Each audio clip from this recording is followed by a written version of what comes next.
Le calcul de l'entropie du mélange liquide-vapeur va se faire de la même façon que celle utilisée pour l'enthalpie du mélange liquide-vapeur. Nous utilisons comme exemple un chauffage isobare d'une quantité ou bien d'une masse d'eau à une pression atmosphérique. Nous utilisons le diagramme enthalpie-température pour faire illustrer ce chauffage isobare suivant ces segments en couleur rouge. Pour rappel, nous visualisons la courbe de saturation, le point critique, le domaine du liquide sous-bouillant, la courbe de saturation du liquide bouillant et la courbe de saturation de la vapeur surchauffée et bien sûr les différentes courbes isotitres. Donc on suppose un chauffage réversible, isobare, passant de l'état A à l'état B. Pour ce faire, alors nous faisons une hypothèse que l'état de référence est pris à 0 degré Celsius où l'entropie est considérée comme nulle. Donc il est complètement différent du troisième principe de la thermodynamique qui suppose que l'entropie d'un cristal parfait est nulle au zéro absolu, c'est-à-dire 0 Kelvin. Là, nous utilisons un autre état de référence. Et nous avons aussi le droit de le faire. Donc nous commençons par l'état A. À l'état A, nous avons un liquide sous-bouillant. Et la variation d'entropie du liquide sous-bouillant de l'état de référence jusqu'au point A est calculée par l'intégrale du rapport dQ sur T. Et là, vous voyez qu'on a mis en indice que c'est un échange réversible, ou bien une transformation thermodynamique réversible. Donc l'intégrale du point de référence jusqu'au point A. Donc nous introduisons la définition de la quantité de chaleur élémentaire qui est définie par la masse multipliée par la capacité calorifique du liquide multipliée par la variation élémentaire de la température. Là, on n'a pas mis Cp, c'est-à-dire la chaleur spécifique à pression constante, parce qu'on sait que la chaleur spécifique à volume constant est égale à la chaleur spécifique à pression constante pour les liquides et les solides. Donc après avoir introduit ces termes-là dans l'intégrale, et en sortant la masse et la chaleur spécifique considérées constantes, on obtient la relation M, c'est liquide multiplié par le logarithme de la température du point A sur la température de référence, sachant que les températures peuvent être prises en Kelvin.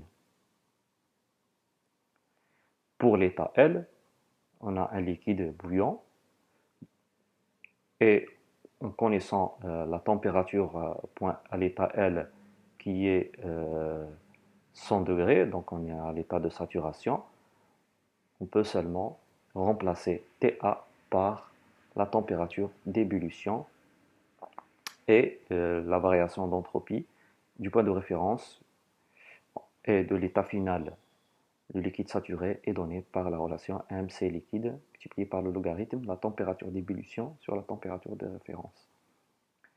Nous continuons notre chauffage du point L jusqu'au point Y, et là au point Y nous avons un mélange liquide-vapeur. Donc le mélange liquide-vapeur dans le titre de vapeur est XV. Et donc la variation d'entropie entre Y et l'état L est donnée par l'intégrale toujours de L à Y de dQ réversible sur T et qui égale 1 sur la température d'ébullition, comme on sait que la transition de phase se fait à température constante. Donc la température elle est constante, on peut la faire sortir de l'intégrale. Et donc, ce sera l'intégrale de dQ de L à Y, et l'intégrale de dQ c'est Q. Donc, la variation d'entropie c'est Q YL sur la température d'ébullition. Et nous savons que la quantité de chaleur, là on a un chauffage, la quantité de chaleur fournie, elle est égale à à cette quantité. XV multiplié par la chaleur latente de vaporisation multiplié par la masse. Donc cette quantité, elle est égale à la quantité de chaleur. Maintenant, pour calculer l'entropie à l'état V, donc on calcule la variation d'entropie entre l'état V et l'état L, et nous savons que à l'état V, XV égale 1. Donc nous remplaçons seulement la valeur de XV par 1 et nous obtenons LV multiplié par M sur la température d'ébullition. Pour le point B, nous avons de la vapeur surchauffée. Et donc là, nous reprenons la même relation précédente, donc la variation d'entropie entre B et V. V, nous avons une vapeur saturante et B, une vapeur surchauffée. L'intégrale de dQ réversible sur T de V à B. Et là, nous remplaçons Q par MCP dt. Et là, vous voyez bien que nous avons mis l'indice vapeur pour signifier qu'on a une vapeur, sachant que la chaleur spécifique de la vapeur est différente de la chaleur de la vapeur à pression constante est différente de la chaleur spécifique de la vapeur à volume constant. Donc, nous sortons MCP vapeur de l'intégrale et nous obtenons cette relation MCP vapeur multipliée par le logarithme TB/TL. Donc faites attention, concernant les mélanges liquide-vapeur, il ne faut pas utiliser les relations de calcul d'entropie pour les gaz parfaits. Sauf si on se retrouve dans cette région-là, on peut considérer la vapeur surchauffée comme un gaz parfait ou vers les basses pressions la vapeur saturante comme gaz parfait. Pour calculer la variation d'entropie du point la vapeur saturante au point de vapeur surchauffée, on peut utiliser la définition de l'entropie pour les gaz parfaits. Donc il faudra bien savoir utiliser les équations. D'abord connaître l'état de la matière et ensuite choisir l'équation correspondante. Ça c'est très important. Il faut avoir un raisonnement logique.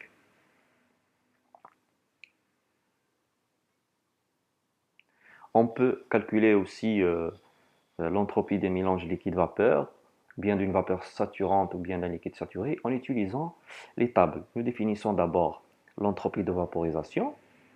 C'est une entropie spécifique et qui est égale LV sur TB. Donc nous avons seulement appliqué la loi Q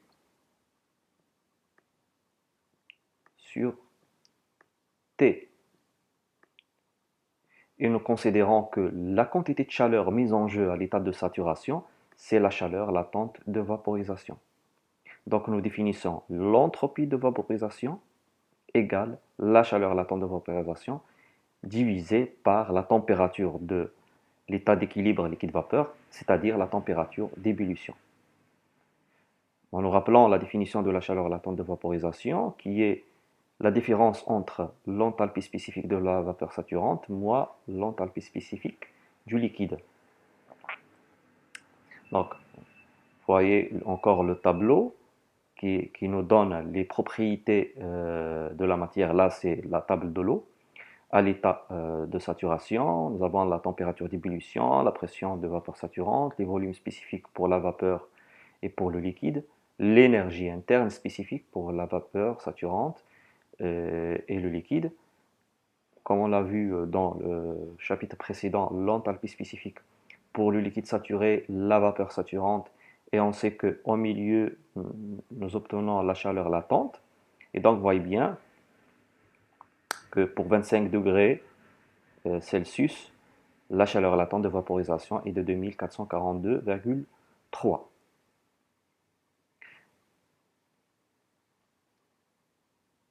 De même, on peut définir cette entropie de vaporisation comme l'entropie spécifique de la vapeur saturante moins l'entropie spécifique du liquide saturé.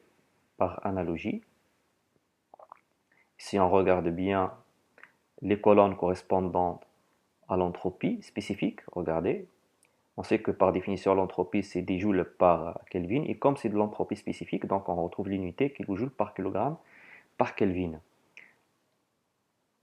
On peut l'exprimer aussi en utilisant la masse molaire par joule par Kelvin par mol. Donc, pour le liquide saturé, l'entropie spécifique du liquide se retrouve à gauche.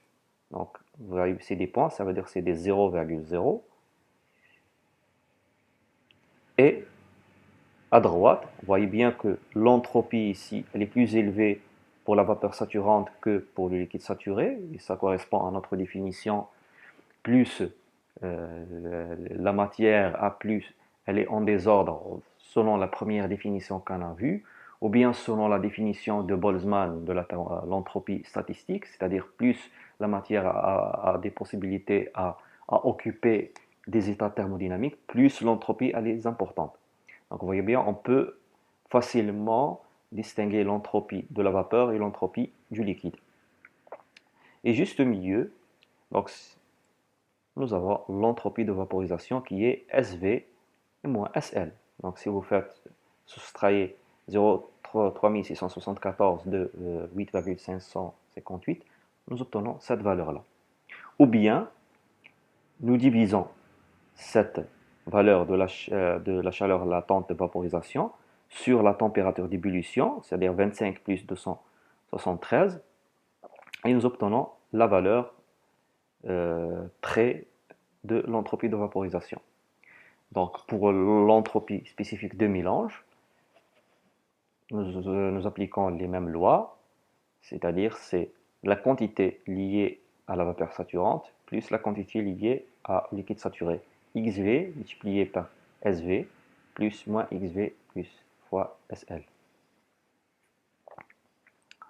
Donc si nous prenons un exemple, et si nous considérons que le titre de vapeur est de 0,5, donc si nous calculons l'entropie de vaporisation à partir de la chaleur latente, donc 2442,3 divisé par 25 plus 273,15, donc on avait dit c'était en Kelvin, nous obtenons la valeur de 8,1915 kJ par kilogramme par Kelvin. Et donc vous voyez bien qu'il y a un décalage à partir de du troisième chiffre après la virgule. Donc on a une erreur très faible de l'ordre de 10 puissance moins 3. Donc pour appliquer à la loi de mélange, c'est 0,5 multiplié par l'entropie spécifique de la vapeur saturante qui est 8,5058 plus 1 moins 0,5 multiplié par l'entropie du liquide saturé et nous obtenons l'entropie spécifique du mélange.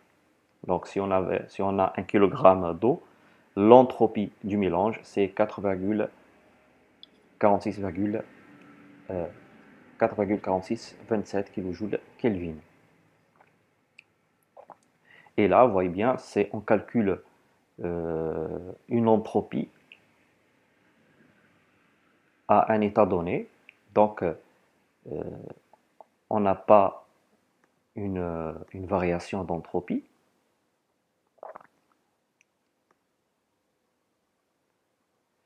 Dans cette équation, on n'a pas cette variation d'entropie. Mais en fait, en réalité, ces valeurs-là sont calculées à partir d'un état de référence. Et donc en réalité,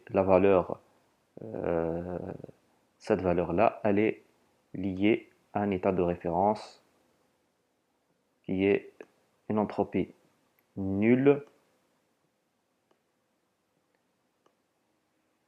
au 0 degré Celsius. Donc elle est intégrée, cette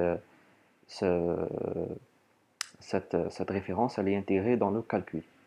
Donc il faut faire aussi attention à l'utilisation de la grandeur à un état donné, ou bien l'utilisation de différentiels exacts des fonctions d'état, sachant que l'entropie est une fonction d'état.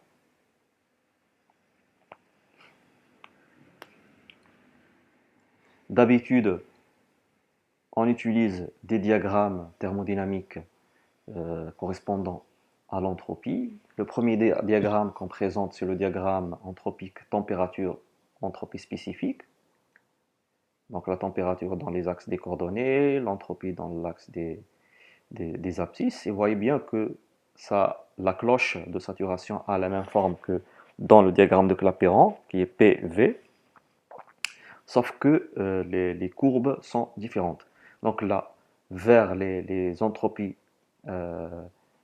élevées, nous avons la vapeur surchauffée. Vers l'entropie faible, nous avons le liquide sous-bouillant. À l'intérieur, on a un mélange liquide-vapeur, la courbe de saturation, le point critique. Donc les isothermes sont des courbes horizontales. Les isobars à l'intérieur du mélange liquide-vapeur sont confondus avec les isobars. Dans la partie vapeur surchauffée, les isobars ont cette allure-là. Donc plus on y va vers la gauche, plus la pression augmente. Et on remarque que l'isobar dans la partie liquide est confondu avec la courbe de saturation du liquide.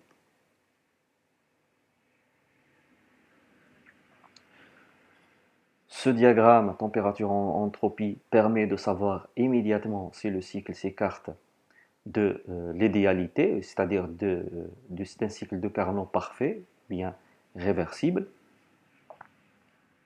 Supposons que nous avons ce cycle de Carnot est représenté par ce rectangle magenta. Donc si nous effectuons la première transformation qui est une compression, qui est une détente isotherme, donc N2, une détente isotherme suivant l'isotherme T1, et T1, c'est la température de la source chaude. Deuxième transformation, c'est une transformation adiabatique quasi-statique, c'est-à-dire une transformation isentropique de 3. Et là, nous avons l'entropie 2 égale l'entropie à l'état 3. Donc là, nous avons un cycle qui correspond à un cycle de Carnot. Maintenant, si nous avons une transformation non adiabatique ou bien adiabatique mais non réversible, le point 3, il va être décalé ici, en 3', et donc là, vous voyez bien que l'entropie 2 n'égale pas l'entropie 3', et là, nous n'avons pas, une transformation isentropique. Donc c'est juste pour ce diagramme-là, permet de visualiser les écarts et permettre aussi de réduire cet écart, c'est-à-dire d'optimiser le système. Et nous avons dit que plus on réduit la production d'entropie, plus on augmente le rendement des systèmes. C'est-à-dire بتقليص من الأنتروبي نقوم برفع من مردود الأنظمة. Troisième transformation, c'est une compression isotherme suivant l'isotherme P2, et T2, c'est la température de la source froide.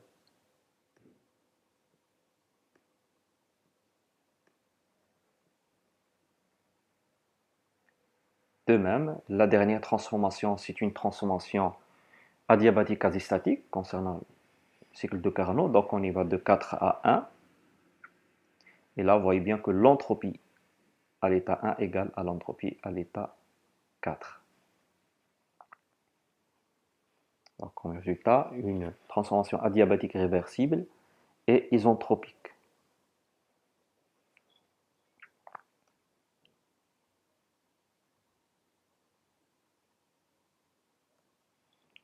Le deuxième diagramme, c'est le diagramme de Mollier, enthalpie spécifique et entropie spécifique. Alors ce diagramme, donc nous retrouvons l'enthalpie dans l'axe des coordonnées et l'entropie spécifique dans l'axe des abscisses. La courbe de saturation à cette forme, et vous voyez bien que le point critique se retrouve en bas, et on a une difficulté à représenter la partie liquide dans ce diagramme. Les, euh, les isothermes dans la partie vapeur surchauffée ont cette allure et se confondent avec les isobars dans le mélange liquide-vapeur. Bon, ce diagramme de Mollier est utilisé largement pour étudier les détentes dans les turbines à vapeur, dans les centrales électriques. Euh, et il permet aussi d'agencer le bilan enthalpique, c'est-à-dire le premier principe, et le bilan anthropique, c'est-à-dire le deuxième principe en thermodynamique. Donc c'est un diagramme très utile.